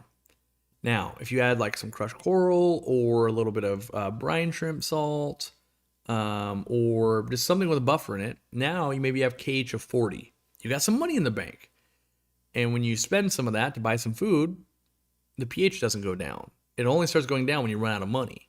So the goal would be you keep dosing that or water changing, whatever you're going to do to keep some money in the bank, basically. Why haven't you marketed any products with Dean's name? Like your new food, perhaps. Of course, get him in on the development. Oh, Dean's in on the development. But here's hard, easy business questions to ask. Dean, I want to put your name on it. How much does that cost? Dean and I are friends. How much does that cost? Is it 10%, 25%, 12%? Okay, when I put it on discount, how much do you get? When we sell it wholesale to another store, how much do you get? When we want to launch in Europe, how much do you get? When we incur costs, you're not a part of that. If we get sued because of your food, are you a part of that? And then you also have like, what if Dean is a part of this and he passes away and he leaves his deal, his legacy to someone else, and they get in here and they're like, you need to sell more. You need to do this. I don't like the deal. I want to change it. Lawyers, all that kind of stuff.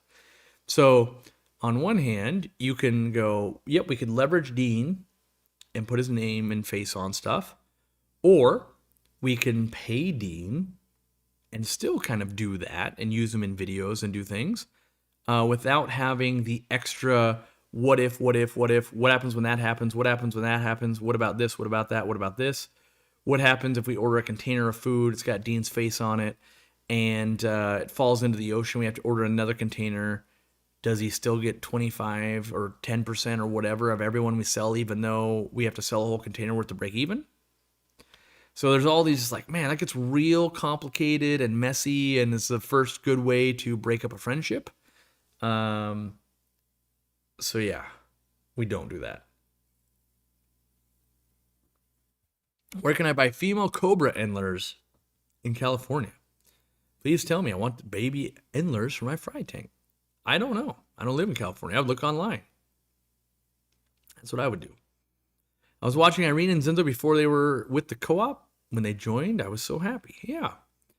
And that over time, that's when we pick people up like that. We just, we go, hey, I like what you're doing.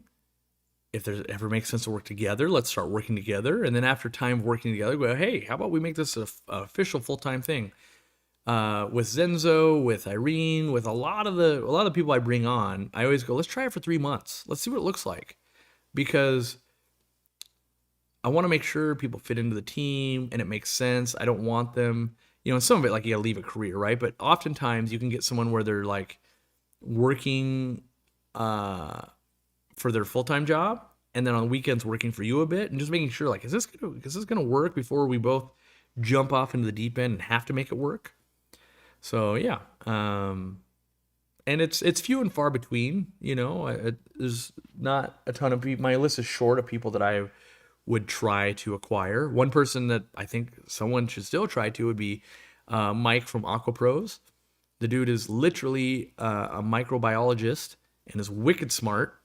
And I know Fritz did and some other companies have, but clearly it hasn't been like the right package, the right fit, But I talk to him still weekly. Very smart individual, has talent on YouTube, way deep into aquatics, way deep into chemicals and just all that stuff. He would be a great asset to so many companies, mine included. I always kind of tell him, like, hey, the minute you want a real 9 to 5 job, buddy, you come to this guy. And but he does well on YouTube, and he's got I've gone down to his house and stuff. He's got a good thing going, I think. And between him and his wife and his bunnies and his fish and all of that, he's doing real good at that whole balancing life and work thing. Where I'm the opposite. He's got legit fish food going too, and stuff for me, like, he's been out of some products and been changing product packaging. It's taken him. We were supposed to get our first shipment like in December, and here it is. Like last month, I was like, "Look, buddy, it's taken so long. We just got to cancel this." And he's like, "Yeah, I know." And his food is good. I think it's a little expensive, but you're supporting a good guy. You're supporting a good cause, like Project Piaba and stuff behind that. I like that too. And but his life beats to a different drum than mine does. Of like, I gotta get that product launched. I gotta get the thing done. Where he's like, yeah, I gotta take my bunnies on a walk. That's what we're going on a picnic today. I'm like, oh, you got it all figured out, don't you? I'm so jealous. So good on him. But yeah, if he's ever looking for that 9 to 5, I got you, Aqua Pros. Come on over. Let's see here. Yeah, someone said, never thought about that part, honestly. We have good ideas all the time, and when you start looking at how would you draft a contract, what do the lawyers think? What about this scenario? What does that do to our insurance? What does that do to this and that and this? You start going, great idea, not easy to put into practice. We're gonna have to move on from that one, unfortunately.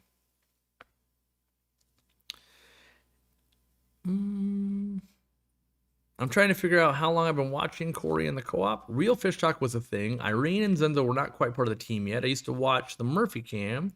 Old House is 5 to 7 years. I'd say that's about the right timeline. I do that too. I'm always shocked when I stumble upon an old video. I'm like, wow, it's already been that many years? That's crazy to me. Because my life, it keeps speeding up. I'm trying to slow it down, but it keeps speeding up. So I'm always shocked going, wow, I thought we just did that. Like, I was looking in here, and there are videos of putting this place together that are almost like 3 years old. And I'm like, what? I feel like I've been here like 18 months. But then you really think about it, you're like, oh, time is flying. My gosh.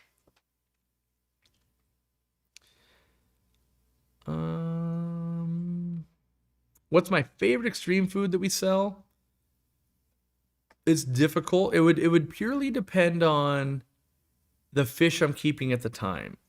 If I could only ever have one, I'm on a desert island with aquariums, I'm taking the krill flake. I got to. Not the crave, just the krill flake. The krill flake, real good. Then after that, my next most fed food is probably a food we don't sell yet, but we will be. It's the monster pellet. I found it to be very good for turtles. I like it for fry. It's a big pellet that they can kind of chew at for a long time. I don't think it's in yet. Let me double check it's not in yet. I don't think we have it yet. And the reason being is I'd have to do a lot of marketing because people aren't going to be like, we do have it in stock. Do we actually have it? Oh, no. Hold on here. Oh, yeah, it should be. We do have it in stock. Is it on the website? Let me check that. No. Let me make sure it's not. Yeah, so we have monster pellets in my warehouse, but because like Randy's driving to Kentucky, moving his family, I've been busy. Let me see how many days we've had it. This is how it's crazy around here. How many days we had this? I can look at inventory adjustment. Let's see. Tuesday. We got it Tuesday. So I'm like 3 days late, even though I know in meetings, like, yeah, let's bring that product on too. So let me turn that live, and you guys can, and I'll put a link, and you guys can actually get monster pellets. Which I realize all my competitors are like, he staged that. What a fool. Like, yeah, oh, you accidentally, and now it's your second favorite product. It really is. The picture on it's got big peacock bass. Our clientele is not that. I don't think, we have that many arowana keepers and all of that. The reality is, it's really good for my flat river turtle. It's really good for all the musk turtles I had. It's great for putting like one pellet into a guppy tank, letting them feed on it for hours. It's great for snail. It was great for so many things. But yeah, and it's still a $24 bottle of food. So I'm turning it live right now. Give me a second here. I'm on the fly. Boom. There we go. Now live. Let me find it on the website. It'll be at the bottom because it might take a second to update here. It'll eventually, nope, it's on the top because we have new products set to be top so you guys can at least see it. There you go. I'll put that into the chat arena. Monster pellets. I never carried it though because I was like, I don't know, that it comes in a thing like this. Like that's a lot of pellets for fry and stuff. So, but there was other breeders that I had met that they were using just the monster pellet, and I was like, oh, okay, I'll have to try that someday. Have I ever done a video with you and the wild fish tanks guy? Yeah. Yep. We've done collecting videos. Actually, the nets he used to collect, I bought them. We keep them down there. I mean to go down there more often. COVID happened. COVID threw a monkey wrench into all the plans I had. It was like, yeah, we can go down like every 6 months, do some collecting, collaborate. He's a good dude. Like that guy.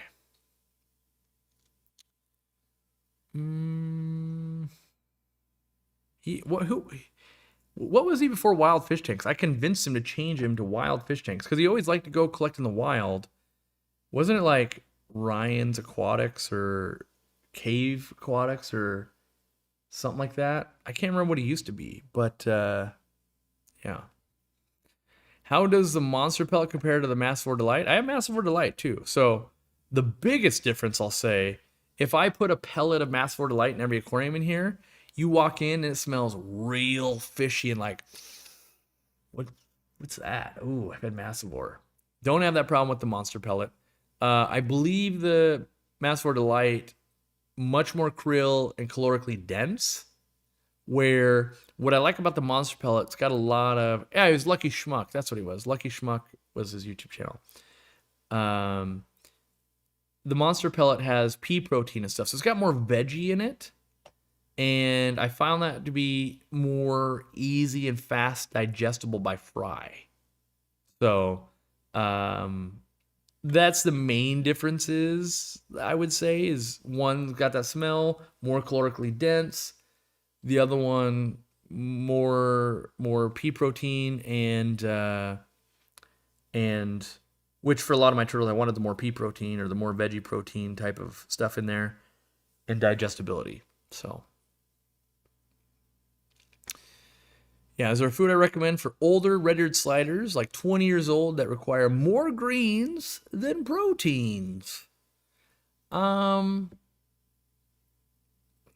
It's so hard because the problem is I don't have any experience going, okay, from years 20 to 30 with these 10 different red-eared sliders, here's what I found to work better. I've only ever been like, yeah, they're still growing, they're not getting too high a protein, and their shells are getting weird. And I typically do a mix of stuff. So I do recommend the monster pellet. You can try like wafers that have lots of vegetable matter, but sometimes they don't eat them. Like they're going, you got to get them to want to eat it first and then feed them the good stuff. I like lots of plants. And what I mean by that is like if you're trimming, feed them to the red-eared slider, that kind of stuff. But in general, when I'm feeding red-eared sliders and I'm not using the monster pellet, so it was before I found that, I looked for non-high protein koi pellets that fed out cleanly. And like I know at one point I was feeding some high fang food. I know I've done some Hikari koi pellets before. I've tried lots of different stuff, but I looked at koi pellets when I'm feeding a lot of turtles or sliders and low protein. So, which that's still on my to-do list, by the way, is I want to get a good koi pellet that I like to sell to you guys and for me to use. I just haven't found where it makes sense for us to ship it, because it's like, oh, I need a 40-pound bag. What's the shipping on that? Like, ooh, rough.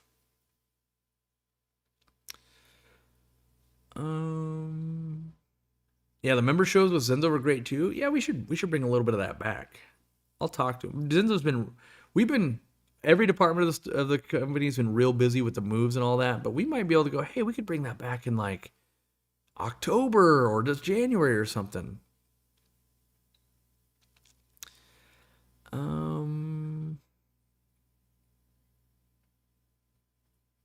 Yeah, we're talking about shipping fish, that kind of stuff. We got about 5 minutes left. Actually have work I got to do. I told my wife, I was like, I'm only gonna do it for an hour, and somehow I can never stop at 1 hour. That's how I kind of know it's got to be the right time, because I desperately, like, in theory, people could check in, we could have fun. It would only take an hour, and then I can never do it less than 2 hours. I feel like I haven't thought about Magic in ages. My son plays Pokemon. Randy's playing Pokemon with his kids too. I'm hatching your brine shrimp eggs every day, a quarter of a teaspoon. I'm keeping it in the freezer. Is it helping the egg hatch rate even though I'm opening every day? Not really. Um, you'd be better off. What a lot of people will do is keep the majority of it in the freezer, and then a smaller amount of it in a container, like in the fridge or in their fish room, that they actually use every day. And maybe refilling that once a week or once every 2 weeks. And it's pretty easy to go, instead of giving it fresh oxygen once a day, go to twice a month, or once every 5 days. Like, that already is a 5x improvement. So I would something like that is what I would try. Someone should name Corey the Gathering card, Corey the Nerm, a legendary swamp wizard.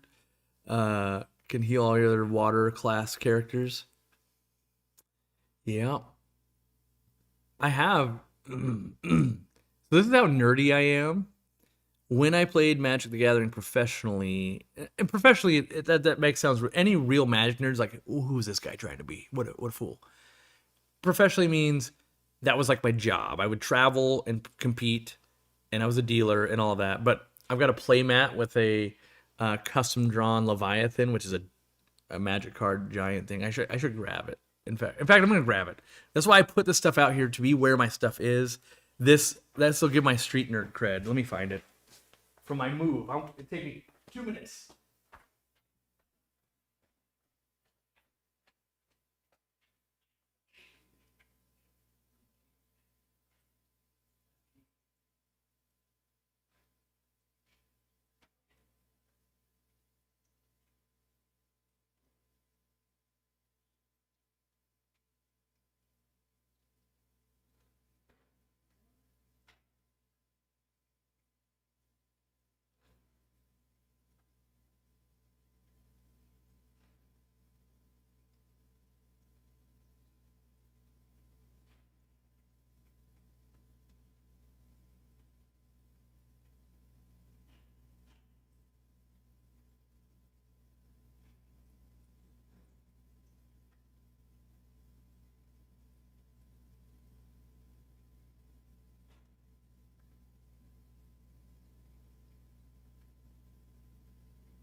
That's a big letdown. I couldn't find it. I found other playmats that I had bought that were limited edition. 2 of them. So for the nerds out there, this is ATOG. Yeah, Jesper bought it in 2020, titled Isolation.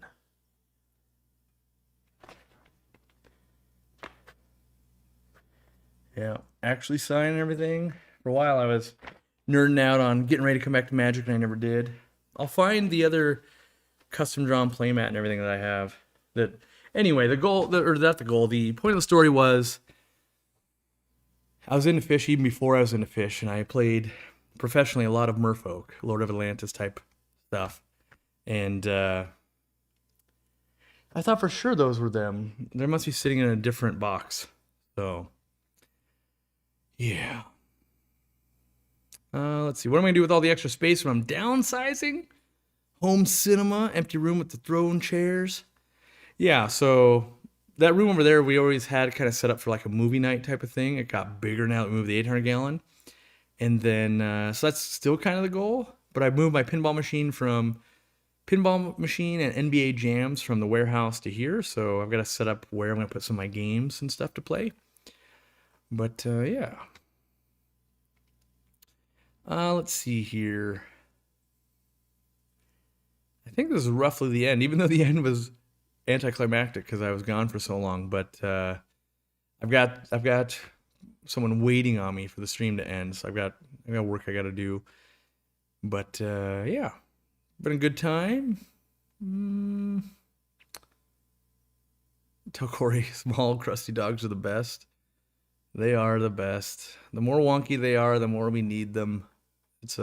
My kryptonite is an old wonky dog. All right. Yeah, I'm gonna get back to work. I'm gonna deal with the people I got here waiting on me. I've been waiting a little bit. I'm gonna clear off my desk. My desk. This is what I hate about my live stream desk. It's now a 30-minute job of like I gotta all the stuff, all the boxes, all the stuff I do on the stream is now surrounding me. Not good. So, all right, we'll see you guys around. Thanks for hanging out. I'll catch you sometime, maybe next week, maybe the week after. I don't know. It's donut day. Going to visit grandma. Got some work to do. Early in the weekend. Order your stuff.